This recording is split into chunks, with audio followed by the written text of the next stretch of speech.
بسم الله الرحمن الرحيم. كان واحد التوضيح، يعني سألوني بزاف الإخوة فيما يخص أنه زكاة الفطر. ربما انتشر واحد المقطع، سألتني واحد القناة أنه سألوني عن زكاة الفطر، قلت يجوز نقدا. أولا زكاة الفطر لابد أن نعلم أيها الأفاضل أن النص الوارد في الصحيحين من حديث عبد الله بن عمر قال النبي عليه الصلاة والسلام: فرض رسول الله عليه الصلاة والسلام زكاة الفطر صاعا من تمر أو صاعا من شعير. الحديث جمهور العلماء قال لك زكاة الفطر تخرج طعاما، صح.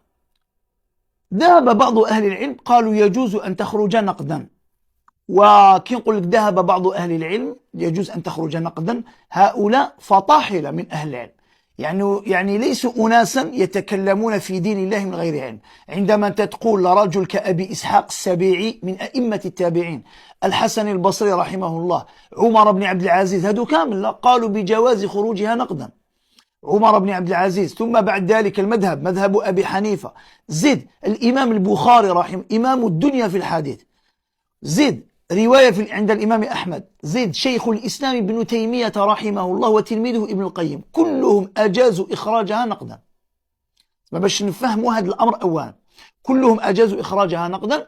شيخ الإسلام قال عند الحاجة، قال لك عندما ترى الفقير، إذا تعلم من الفقير أنه يحتاج المال أكثر من طعام، قال تعطيها له مال، لهذا قال هو عند الحاجة.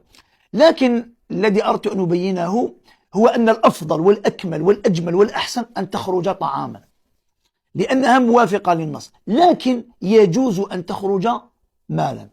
احنا باش نبينوا هذا الأمر للناس، لأنه اليوم الناس كلها تتكلم في دين الله من غير علم.